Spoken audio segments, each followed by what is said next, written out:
out to show you Highway 104 linking New Glasgow to Antigonish.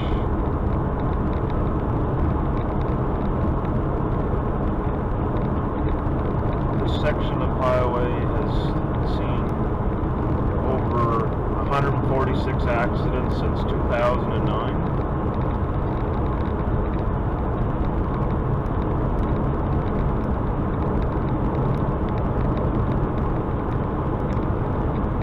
My facts are just information I gathered off the internet. The highway ends right up here, the divided highway. Then it goes to single lane. And as you can see right there, the Jersey barrier right there, that is what's needed the rest of the way. A lot of people are saying, well, not a lot of people, just a few people are saying it's impossible to put a Jersey barrier in, it's not enough room.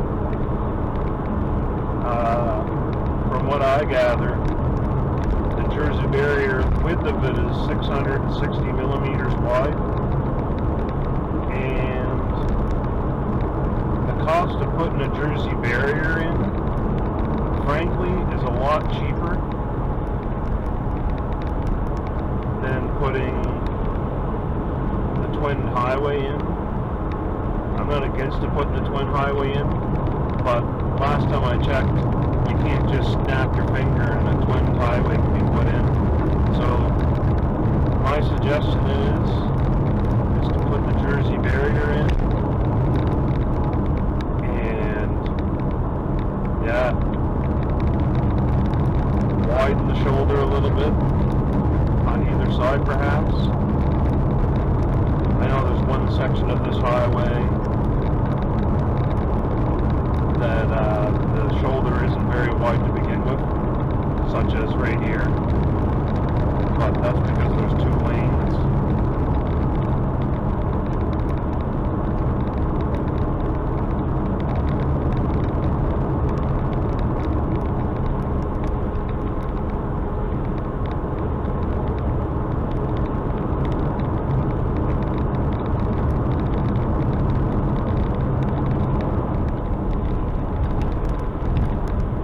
Adequate room for these Jersey barriers. And I'm not saying that they have to put Jersey barriers all the way to Antigonish. I'm not saying that. And I'm sure, yeah, like this constable here in the RCP cruiser, he's going to slow down some people,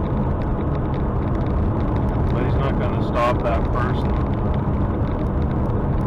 that's passing, or texting, or falling asleep at the wheel, or getting a blown out tire, or a car park breaks on their car, and yeah, he's not going to stop them. But you know what? He's going to be the first one on the scene.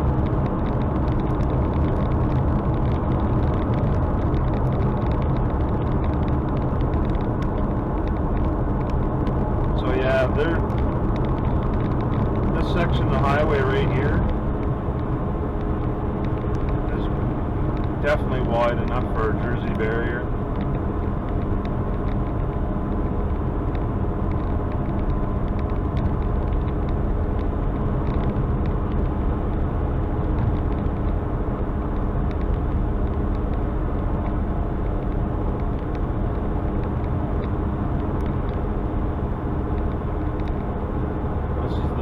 River section of the highway.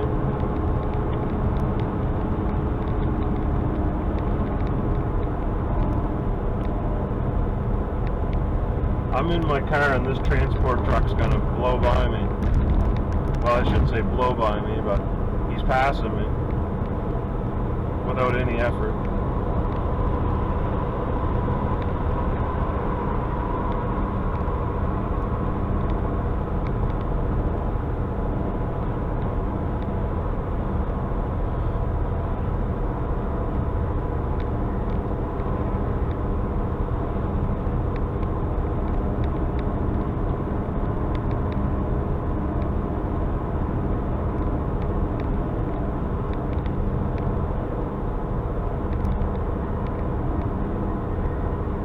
not driving all the way to Antigonish to prove a point here. But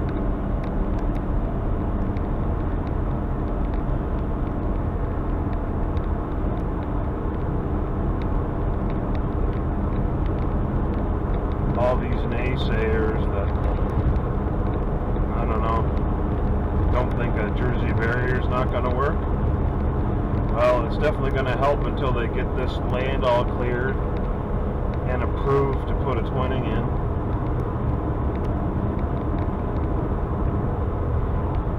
It's going to cost $220 million to do the twinning. And I'm just speculating. It's going to be a 3-year progress to do it all. So it's definitely not going to happen overnight.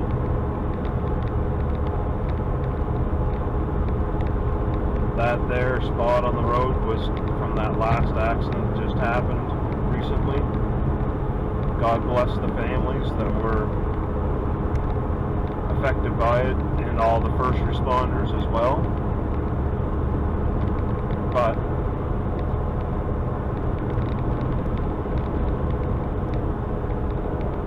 a lot of people say, oh, just bring the speeds down to 80 or bring the speeds down to 70. Sure, that's great. Yep, put a sign up saying 70. There's still people that aren't going to follow the signs. No one ever follows the posted speed limit.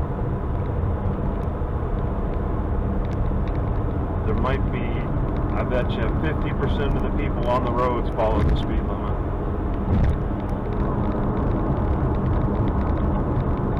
And that's just a guess. I don't know for sure, but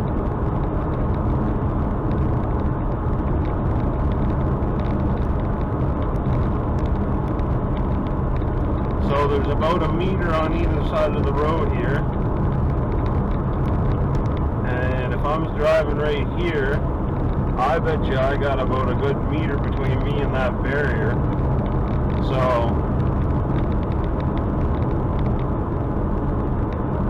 tell me now that you don't think the barrier is going to work.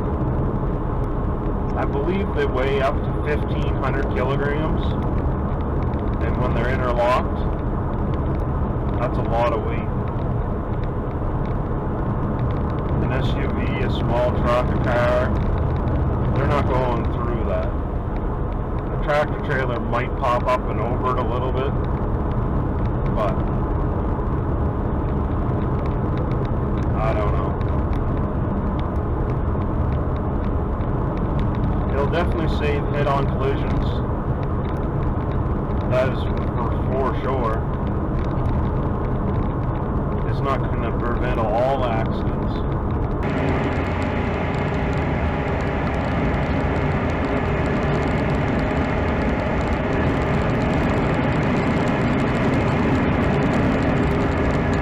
Because like I mentioned earlier, there's still going to be people texting. There's still going to be people talking on their cell phones, trying to eat their donut, putting their makeup on. They're late for work.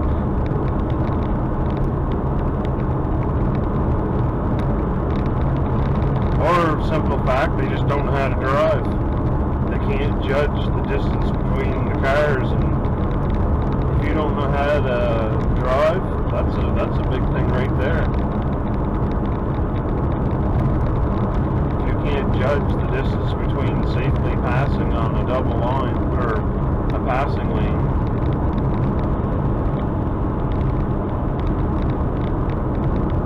it's also hard to judge the distance when another car's coming towards you. If they're speeding and not doing 100 like they should be, that plays a factor in it too. A big factor. And all these poor guys in the tractor trailers, they don't have a chance of getting stopped. All they can do is pray and hope nothing bad happens.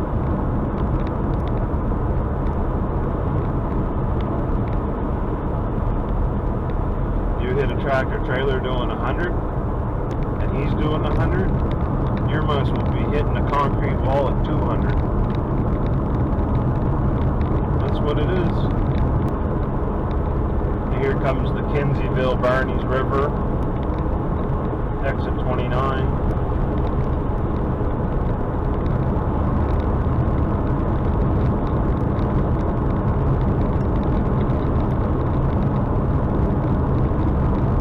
This is where I'd say the more serious accidents do happen, is in this section.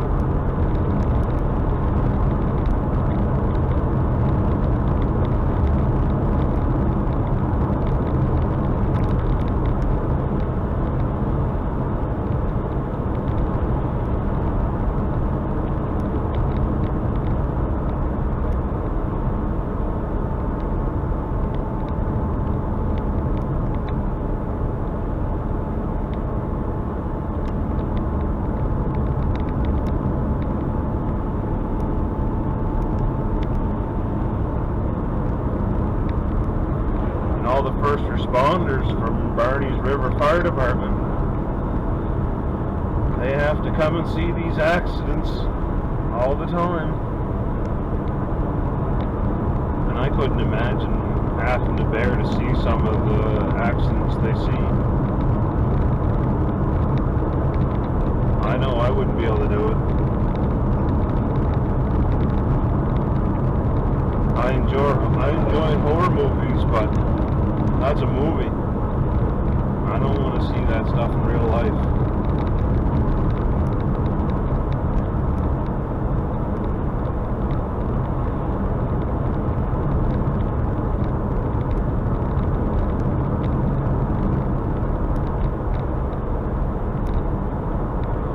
My first guess is right here, there shouldn't be a passing lane. Right here, they shouldn't be able to pass right here. It's just mind-boggling why there is a passing lane right here. Unless you're an experienced driver and have a car that has more than 4 cylinders, or you're on a crotch rocket, aka sports bike, that passing lane should not be used.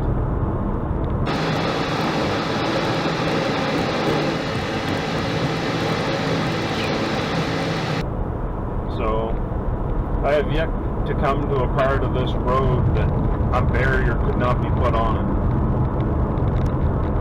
Not one section of the road yet. So, I don't know.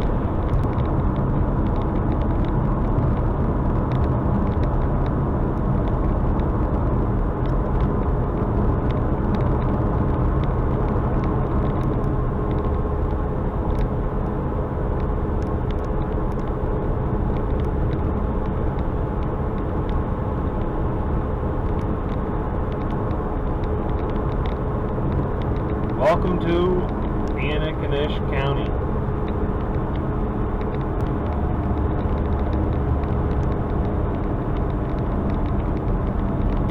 Exit 30, James River, Riverside Speedway.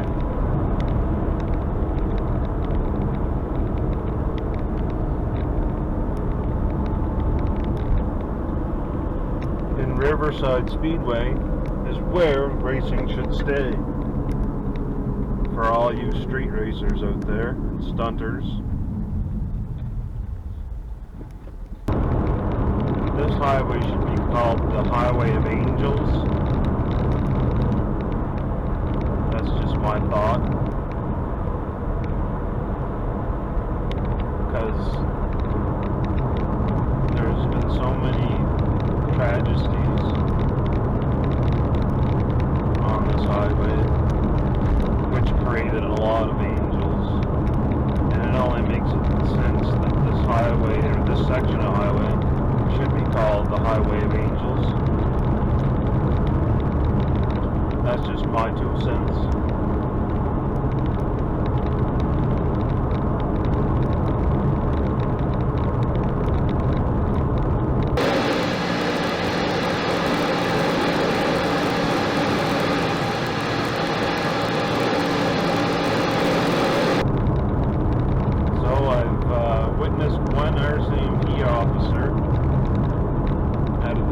stretch of highway, and that was about not even a 2-hour span.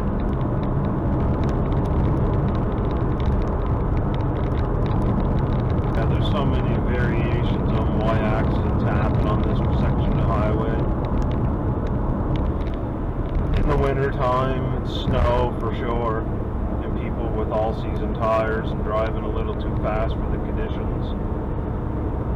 In the summer, in the spring, in the fall, rain does have a big part in it, and if you've got tires on your car that only has 430 seconds, they're not going to perform on this highway.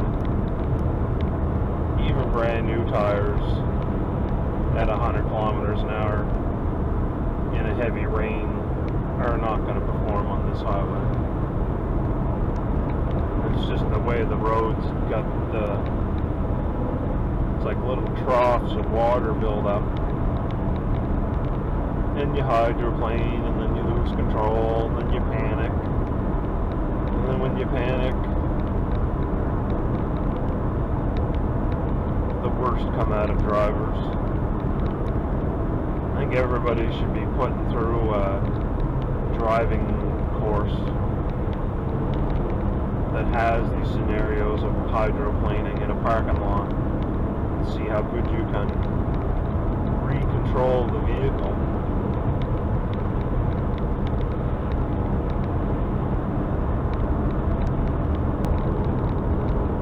That's 2 RCMP officers.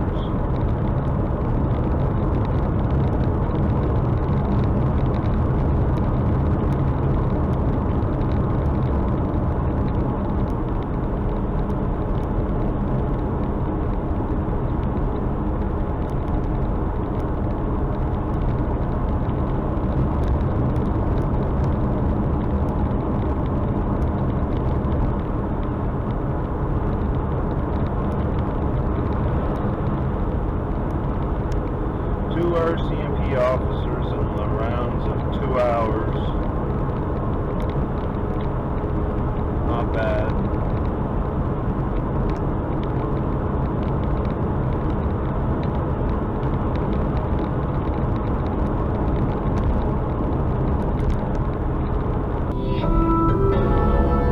This is the CBC News for Nova Scotia. Good afternoon. I'm David Burke. An 18-year-old man from Nova Scotia has serious head injuries after a car crash this morning. RCMP say the teen's car went off the road in Melbourne in Yarmouth County. The vehicle the teen was driving went off the road and into a marsh. When police arrived, they found the man lying in the street. He was flown to hospital in Halifax. Police are still at the scene and traffic is being diverted on Melbourne Road. The road is expected to remain closed until later this afternoon. The investigation is ongoing. Nova Scotia Transport Minister Jeff McClellan says a plan on twinning 8 stretches of 100 series highways will be released to the public in the next several weeks. A fatal car crash Monday on an untwinned section of the 104 in PIctou County has renewed calls for that section of highway to be twinned quickly. McClellan says the plan, which will include information about highway tolls, is in its final draft stages. As far as timeline overall, we don't want this to linger. This isn't something that's going to take a year or years. We really want to get at it right away. We'll look to put the information out in the next number of weeks as soon as we can, and then certainly hit the public consultation circuit by probably the end of the summer at the latest. McClellan says the plan will likely be released on social media as well as regular channels, giving people time to review it before the public consultations begin. A disproportionate